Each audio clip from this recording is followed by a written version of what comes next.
മടിക്കേരി നഗരത്തിന്റെ ഹൃദയഭാഗമാണ് ഈ കോട്ട. കൊടകിലെ ഹലേരി രാജ്യത്തിന്റെ തലവനായിരുന്ന മുഡ്ഡുരാജയാണ് 17-ാം നൂറ്റാണ്ടിൽ കോട്ട നിർമ്മിക്കുന്നത്. മണ്ണുകൊണ്ടായിരുന്നു അന്ന് കോട്ട പടുത്തുയർത്തപ്പെട്ടത്. പ്രധാനമായും 2 വഴികളുണ്ട് കോട്ടയിലേക്ക്. ആദ്യകാലത്തെ കോട്ടവാതിലാണിത്. മടിക്കേരിയിലെ രാജഭരണവുമായി ബന്ധപ്പെട്ട നിർമ്മിതികൾക്കെല്ലാം ഈ ചതുര വടിവാണുള്ളത്. ഏത് പീരങ്കിക്കും തകർക്കാൻ പറ്റാത്ത തരത്തിൽ വീതിയുള്ളതാണ് കോട്ടവാതിലും അനുബന്ധ കെട്ടിടവും. കോട്ടയുടെ ഉൾവശത്ത് കേരളത്തനിമയിൽ ഓടുമേഞ്ഞ പഴയ കെട്ടിടങ്ങളാണുള്ളത്. ഈ സ്മാരകത്തിലെ കെട്ടിടങ്ങളിൽ പലതും സർക്കാർ ഓഫീസുകളാണ്. കനത്ത കൽമതിൽ കെട്ടുകളും മറ്റ് നിർമ്മിതികളും പല രാജ്യത്തലവന്മാരുടെ കാലത്തിന്റെ സംഭാവനയാണ്. ടിപ്പു സുൽത്താനാണ് പ്രധാനമായും കോട്ട ബലപ്പെടുത്തിയത്. ടിപ്പു സുൽത്താൻ കോട്ടയ്ക്ക് ജാഫർബാദ് എന്ന് പേരിട്ടു.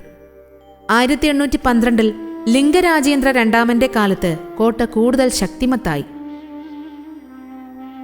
1834 ബ്രിട്ടീഷുകാർ കോട്ട അധീനതയിലാക്കി. മുഡ്ഡുരാജനക്കേരി എന്നത് ലോപിച്ചാണ് മടിക്കേരി എന്ന പേരുണ്ടായത് എന്ന് പറയപ്പെടുന്നു. ബ്രിട്ടീഷുകാർ മടിക്കേരിയെ മെർക്കാറെ എന്ന് വിളിച്ചു. ആരാധനയുള്ള ഒരു ഗണപതി ക്ഷേത്രം കോട്ടയ്ക്കുള്ളിലുണ്ട്.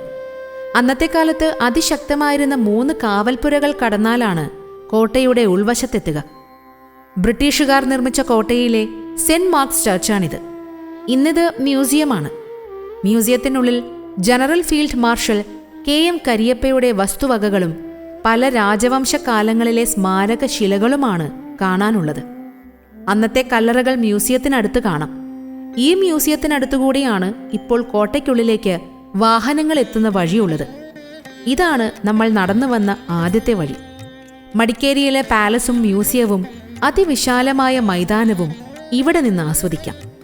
മടിക്കേരി കോട്ടയിലെ കനത്ത കോട്ടമതിലിലേക്ക് സഞ്ചാരികൾക്ക് നടന്നു കയറാം. കനത്ത കോട്ടമതിലിൽ പഴയ നിർമ്മിതികൾ അതേപോലെ സൂക്ഷിച്ചിട്ടുണ്ട്. ഇപ്പോൾ ഡെപ്യൂട്ടി കമ്മീഷണറുടെ ഓഫീസാണ് പഴയ ഈ പാലസ്. ഇത്രയും വീതിയുണ്ട് കോട്ടമതിലിന്. അതുകൊണ്ടാണ് ഇത് നൂറ്റാണ്ടുകളുടെ പഴക്കത്തെ അതിജീവിക്കുന്നത്. യഥാർത്ഥ ആനകളുടെ വലിപ്പമുള്ള 2 ശില്പങ്ങൾ കോട്ടയ്ക്കുള്ളിലെ ആകർഷണങ്ങളിലൊന്നാണ്. പണ്ട് പീരങ്കി വയ്ക്കാൻ നിർമ്മിച്ച കോട്ടഭാഗത്തിലൂടെ നോക്കിയാൽ മടിക്കേരി പട്ടണം കാണാം. പട്ടണം നിരീക്ഷിക്കാവുന്ന തരത്തിൽ ഒരു ചെറിയ കുന്നിന്റെ മുകളിലാണ് കോട്ടയുടെ സ്ഥാനം. കോട്ടമതിലിനുള്ളിലെയും പുറത്തെയും പഴയ കെട്ടിടങ്ങൾ കാട് മൂടിയിട്ടുണ്ട്.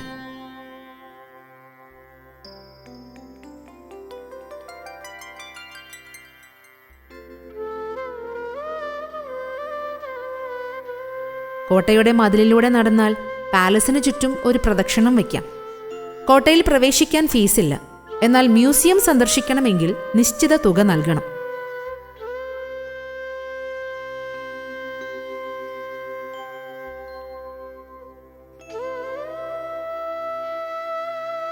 കോട്ടയിൽ നിന്നിറങ്ങിയാൽ സായാഹ്നക്കാഴ്ചയെ ആസ്വദിക്കാൻ രാജാ സീറ്റ് ഗാർഡനിലേക്ക് പോകാം. മുൻപ് രാജാക്കന്മാർ മടിക്കേരിയിലെ ഏറ്റവും മികച്ച സായന്തനം ആസ്വദിക്കാൻ വന്നിരുന്ന ഇടമായിരുന്നത്രേ രാജാ സീറ്റ്. ഇന്ന് അവിടെ ഒരു പൂന്തോട്ടമുണ്ട്.